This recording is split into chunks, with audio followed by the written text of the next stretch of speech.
And our last bit of fun for this time around is section 910, absolute value inequalities. So we're putting the two ideas together. Remember, absolute value is measuring a type of distance, and inequalities is giving us a direction.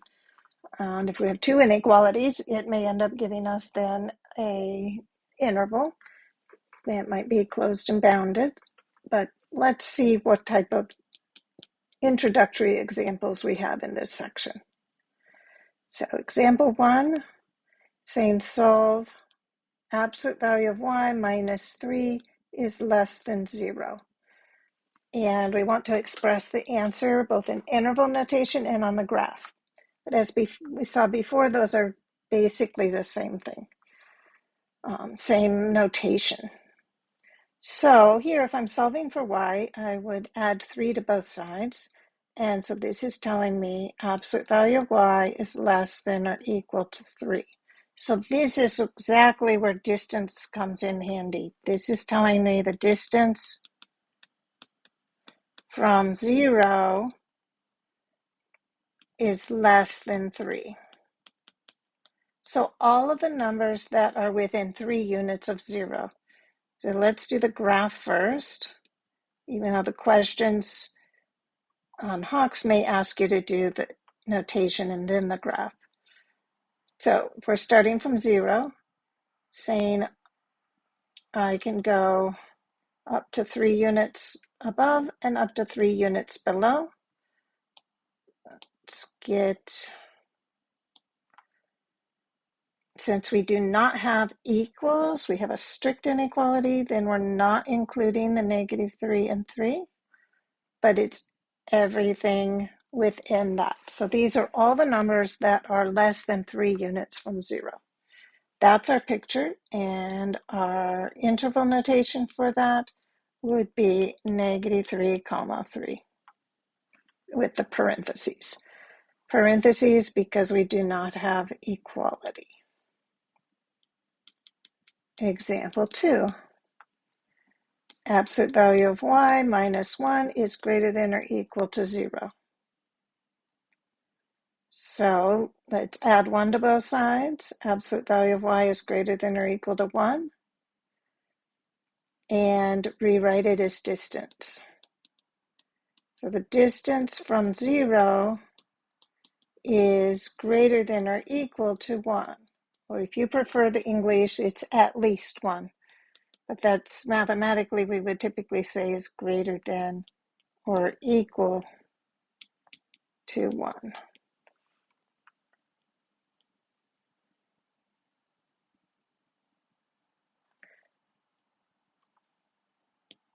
So let's go a distance 1. Whoops, that's not what I wanted. Let's undo. There we go. Okay, so let's go distance 1, each side.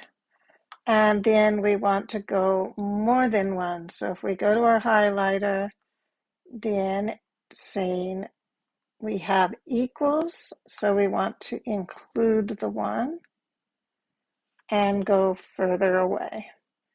So this includes the negative 1 and goes further away.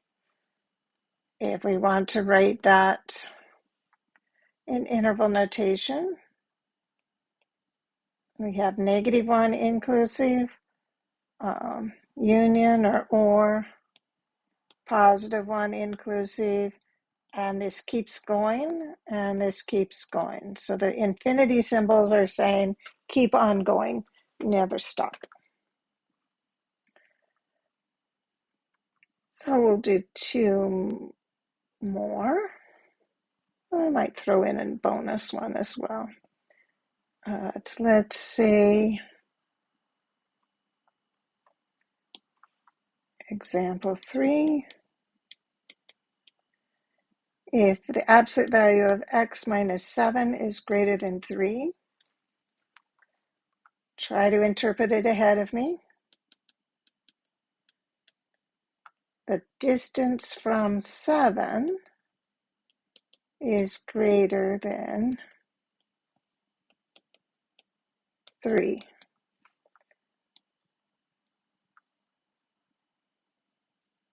So the subtraction from 7, or 7 being subtracted from x, is measuring the distance away. So I'm going to go ahead and just put 7 here, because that's the important focal point. And then we want to go 3 units up, so that would be 10. 3 units down, so that would be 4. Well, that's not a good, it looks like it's not even. Let's write that. Okay, 4, a little better. And then let's do different color here. Our distance is greater than 3, not equal, so I have parentheses. So it would be everything above 10 and everything below 4. So if we want to write that,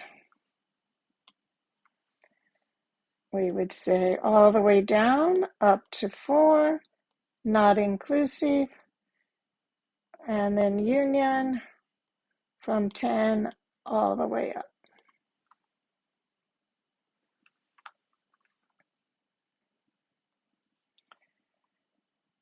And our fourth example.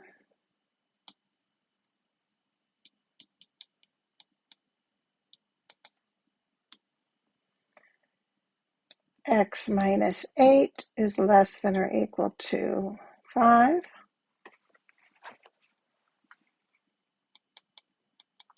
Distance from 8 is less than or equal to 5.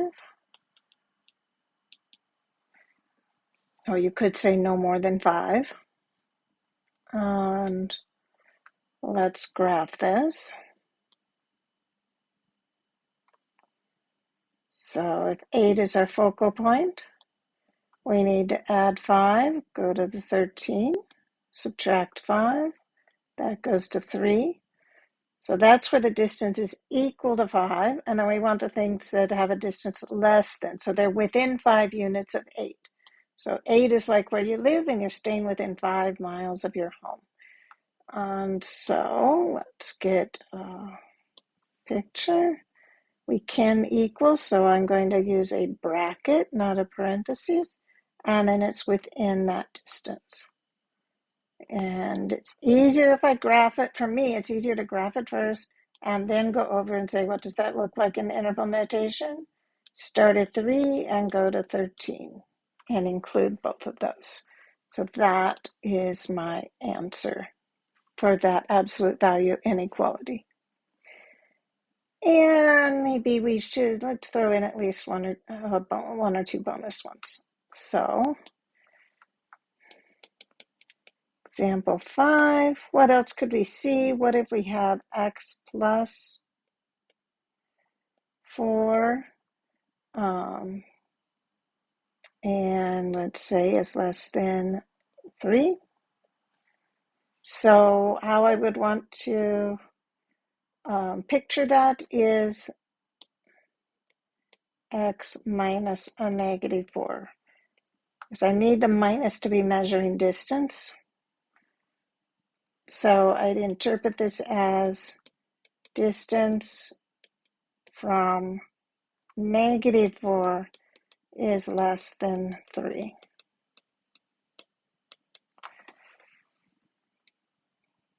So at that point, it's more routine. Negative 4 is the focal point.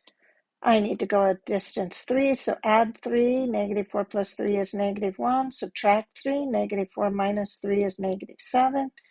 And then we can highlight. We're not equal to, and we're within 3 units, so less than is within. Don't memorize this. Be able to interpret it as distance. Otherwise, any kind of stress comes out and you'll get things turned around really easily, because if you don't have a sense out of it, then it can slip away whenever things get under pressure. So this is our answer in interval notation. All of the values that are within 3 units of negative 4. And two quick other examples to make sure from the prior section that it's making sense. Let's see, I want black. Example 6. X minus 2 is less than -5. No, I want greater, sorry. Greater than -5. What is this saying?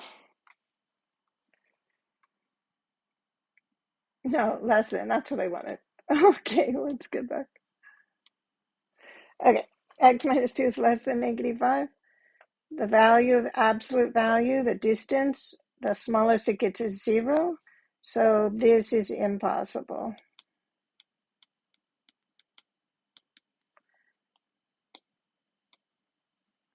No solution. If we did turn it around and say x minus 2 is greater than -5, well, that's always true because any absolute value is greater than 0. So the distance from 2, it's always at least 0. So it's always greater than -5. So this one would be all real numbers.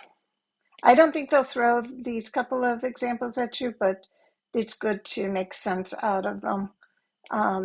Good challenge if the others were fine for you.